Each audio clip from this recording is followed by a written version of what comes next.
stakeholders. Listen.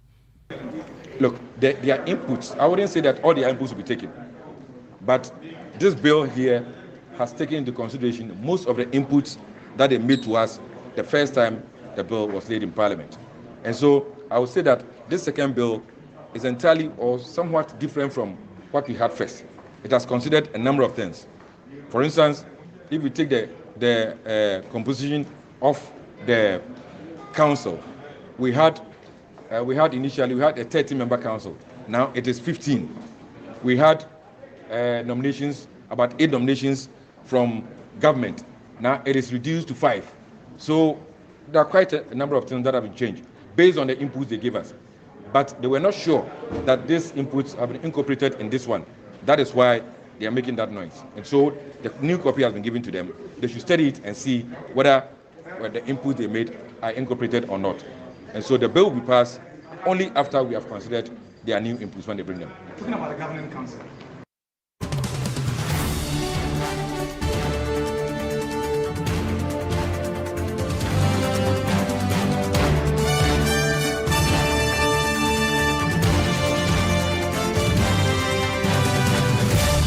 Let's go to the phone lines now. My parliamentary correspondent Joseph Opoku joins us with more on this. Joseph, so from what we understand, the process is leading to the approval of the bill has been suspended. What happens next? So what we gather is that there will be further consultation between the Education Committee and third various stakeholders, including the University Teachers Association and other associations that have raised concerns about this bill.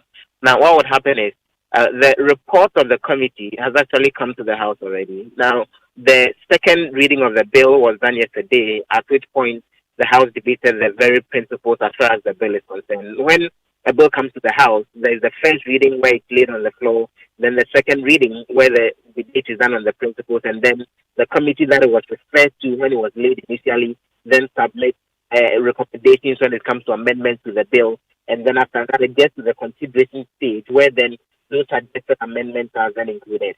What happens is, apart from the committee's report that it brings a specific recommendation, at the consideration stage, MPs who have specific suggestions of amendments can go ahead and do that. So we gather that after the necessary consultation between the said education officials, which the indication is the feedback would actually come latest by Tuesday, then we'll see a situation where if they would want to see more amendments to that particular report that's been brought, the bill, individual MPs would go ahead and make those recommendations. But what government is insisting on, which the Education Committee chairman sought to put out today, was that going forward, it's only a case of the said members, as far as the stakeholders are concerned, verifying whether the said inputs that they made previously are actually incorporated in the latest bill. It's not as if any new thing is being done. Majority of what they suggested has been incorporated. So the Education Committee chairman insists that at today's meeting, the consensus was that they are going back to consult their members on whether they see the incorporation of those suggestions into the latest bill that was laid just in November 2020, after which then latest by Tuesday they'll get the feedback and Parliament is hoping to resume the processes after that. And we'll look at the details of this bill. You have a copy of it. We'll be going through shortly. Because the issue about whether or not the concerns raised has been incorporated in this new bill is being contested. And for some, even the amendments that have been made are worse than what was initially submitted to Parliament. But Joseph, the Tuesday deadline is for who exactly? Is it for UTAG and the other stakeholders, or for members who had inputs to make on the bill? And so from the details that we gather from the third meeting during which Vice President Dr. Mahmoud Bawumia was present, the government side and the Education Committee majority side wanted the UTAG and other educational stakeholders to do the verification as soon as possible. And they indicated that they would want to have up until Tuesday so that then they can go ahead and consult their members. So that specific deadline actually has to do with UTAG and the other educational sector representatives who were in the meeting today, by when they are hoping that they would have feedback for government on whether they are satisfied with the incorporation of the third recommendation that they had actually suggested. Now, let's look at some of the major issues that have come under scrutiny and which has actually been the contention as far as this bill is concerned. The issue of executive dominance has come up strongly, and UTEC has said that the composition of the council is very problematic. Now, what do you see in this new bill, or let me say the relayed bill, which is before Parliament? So some of the suggestions have actually been looked at again, but other points are remaining. For example, the point about the Education Council, you have a chairman of the Education Committee allude to that when it comes to the Council of the various universities, instead of being earlier 13, now the figure is at 15, and that would be a situation where government would directly appoint about 5 of them. The chairperson of the council will also be appointed by government, and then the institutional representation will take it all to somewhere around 9 o'clock. We'll take it somewhere around 9, leaving the rest for the various educational institutions and the university itself to get into the list. Not just that, one thing that the universities have actually complained about, which clearly is still in the relayed bill, has to do with a bit about financial autonomy as far as the institutions are concerned. So, for example, the bill makes a point, even in the latest version, that the minister, based on the advice of the Ghana Tertiary Education Commission, would be doing the necessary supervision, including approving the budget of the various institutions before then they go ahead and implement. And if they would want to spend above the budget that gets submitted to the said minister, then that would still have to be approved by the minister before the amendments can be made. That's one other provision that remains in the latest relayed bill that's before the House, which is what gives us the sense that that's why the chairman of the Education Committee indicated that only about 90% of their suggestions have actually been incorporated, but there are still about 10% of it outstanding. Now, there are also issues about the power of the president to appoint the chancellor. That was in the previous bill, and in the new bill, we still see that in there. Precisely so. That's a provision that still remains. And what we said yesterday was a justification by the Education Ministry officials that when you read the various statutes, the chancellor is not exactly an official of the university.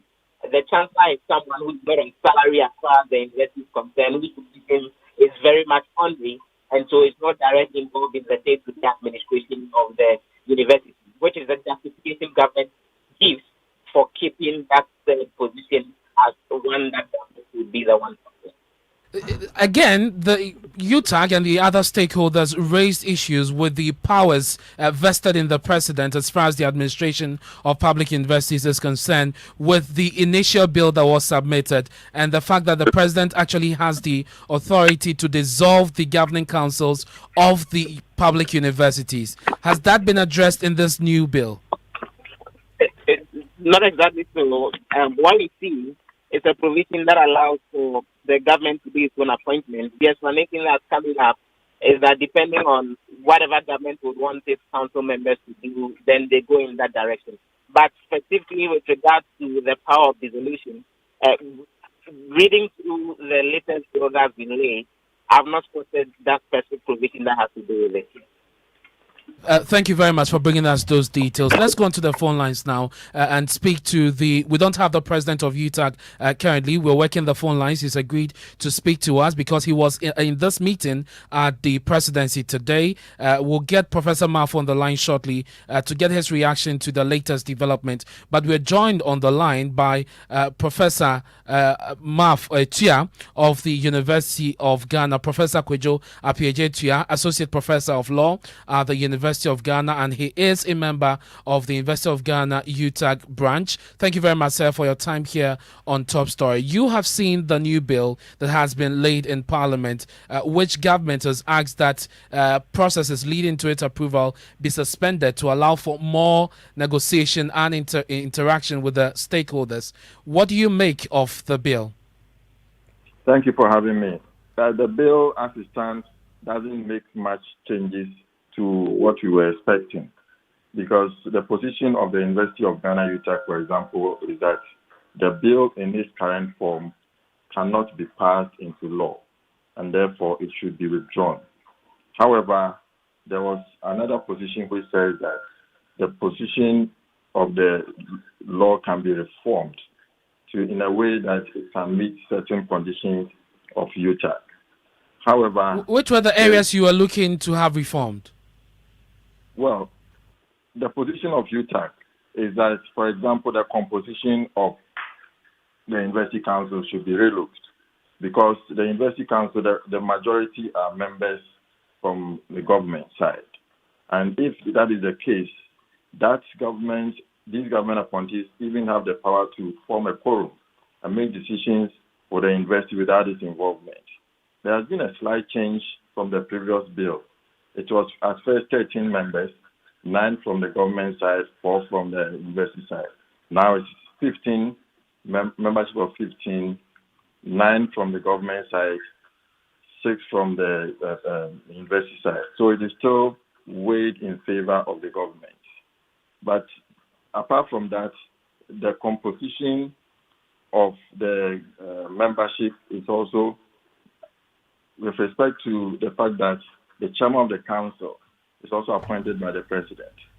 And the fact that the president can dissolve the council based on an article in the Constitution, Article 297, which moves away from the previous position of using an emergency position, the fact that there's an emergency on the campus as a basis to dissolve the university.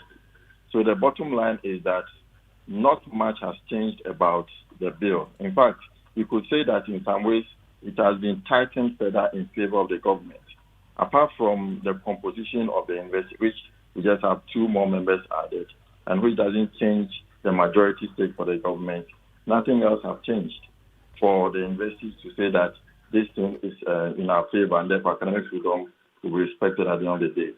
So the position of UTAG, University of Ghana UTAG, is that the bill itself should be withdrawn. It shouldn't see the light of day, because the bill, the law that we have as it stands, puts Ghana's academic freedom record on a high pedestal. But if this law should come into place, it is going to plummet us down, and it's going to really affect the credibility of Ghana's position with respect to academic freedom and democracy in general, because academic freedom has a strong relationship to democracy. Ghana is seen as a beacon of democratic credentials on the continent. And this is going to set a bad precedent for others to follow. And therefore, we want to have a situation where the bill is withdrawn. There are certain provisions in there as it stands in the existing laws that can be changed or can be made better. But the point is that we have enough laws to make the regulations, the university function better. The government is not supposed to control the university. It's supposed to regulate how the university functions. This new law will certainly take us back to the 1960s, when Kwame Nkrumah was in power, and we didn't have a democratic form of governance, and therefore the government had the power to do things its own way. And so your position is that the new bill, so to speak, the one which has been relayed in Parliament in itself, must also be withdrawn from the House? Yes, that is our position. And have you made this position clear to the mother body, UTAG National? Yes, UTAG National knows about this. The Minister of Education knows about it. I want to pick your thoughts on the Clause 12, which puts the number which can form a quorum at the council at 8. What is your take on that? Our take on that is that if you look at the new composition, the government still has membership of 9. And if the quorum is 8, they can easily form a quorum and meet and make decisions for the university. So we are strongly opposed to that. Thank you very much, sir. We'll get on the line and speak to the ranking member on the Education Committee of Parliament. He is in the person of Peter Nochu. Thank you very much, sir, for your time here on Top Story. We're also working the phone lines to speak to the national president of UTAG, Professor Charles Marth, who agreed to speak to us earlier. Mr. Nochu, thank you very much for joining us here on Top Story. Today, your chairman of the committee, William Kwetu, made it clear that UTAG and the other stakeholders did not have a copy of the bill because printing delayed.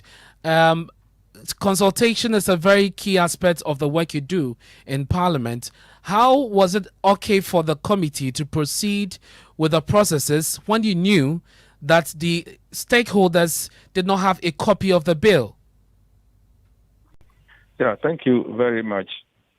As a matter of fact, it is the proponents of the bill who should provide the stakeholders with copies of the bill. Because when we first met, which led to the withdrawal of the original bill, they had copies. So the ministry should have been ready, or the ministry should have given them copies of the bill. So for the committee, because the minister gave us the assurances that all their concerns had been incorporated into the new bill and they were part of it, we did not have the opportunity again to invite them based on the information given us by the minister. The ministry said that they were part of the amendments that were made before it was relayed. Pardon me? You're saying that the minister or the ministry told the committee that UTAG and the other stakeholders were part of the amendments that were made before it was relayed in Parliament. Yeah, they were part of the new bill. That's what he told us. Yeah, because when the schedule also came out for discussion and we questioned it, he told us that UTAG was largely responsible for the schedule and all other things that were in the bill. And that was the understanding he gave us. So we as a committee, because the minister is the one sponsoring the bill, and he has told us the position that he has, it was not for us again to distribute copies to anybody. It was for the minister and the Minister of Education to do that for us. But Mr. Nochu, have you gone through the bill again? The new bill Yeah, we've gone through it. And do you realize that some of the issues that were raised initially by UTAG and the other stakeholders have still found its way into the new one? Yeah, according to the minister, they had resolved all matters relating to the bill with UTAG and other stakeholders. So we as a committee, once the minister gave us all the assurances that they had done everything and that they were satisfied. Which is what is curious, Mr. Nochu. So if you noticed that the concerns raised by UTAG had found its way into the relayed bill or the new bill, as a ranking on the committee, I thought that you would push further to ensure that the relevant stakeholders have actually had copies, you could cross-check to make sure that indeed their concerns were represented in the new bill. Yes, it did not have to go that way, because normally when the sponsors bring the bill and they said they had done the necessary engagement, which we had directed them to do, and they come back with the new bill, with the assumption that, and the assurance is given that they have done that, we don't go again to call for any other engagement until we got the letter from them that the minister did not engage them in the formation or the writing of the new bill. Yeah, that is the situation. Yeah. So it's the ministry that must take the blame for probably misleading the committee. Mm-hmm. I want you to hold the line for me, Mr. Nochu. We're joined by the president of UTAG, Professor Charles Marth. We're grateful that you could join us here on Top Story. Prof, you were disappointed that you were not given copies of the new bill. Today you met with the vice president, the minister, and other stakeholders.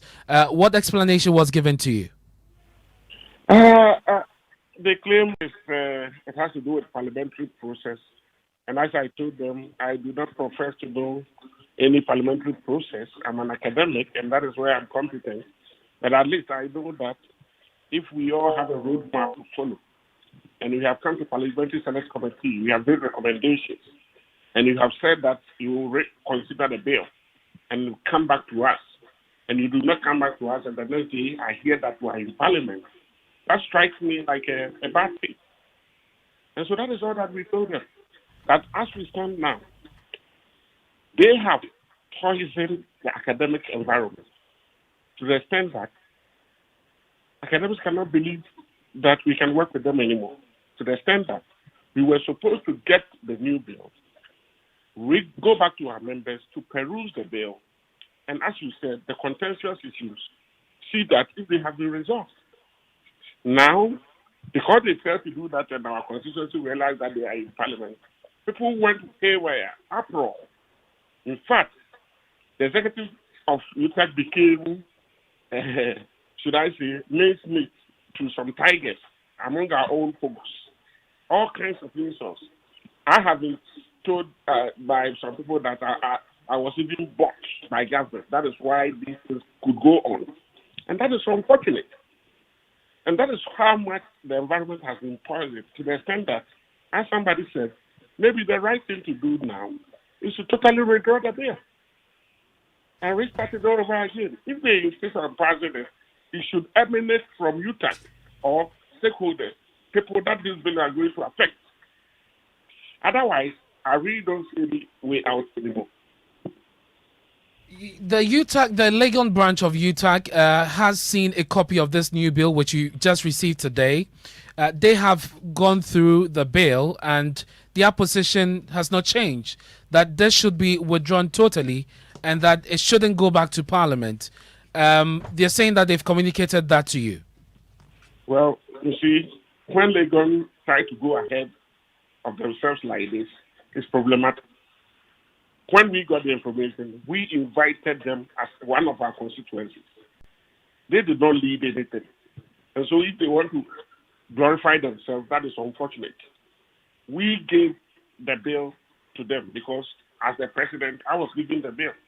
In fact, I was supposed to send them the soft copies by the close of day. So what are they talking about? They were giving a bill and they are like they have seen a wrong and we have not seen.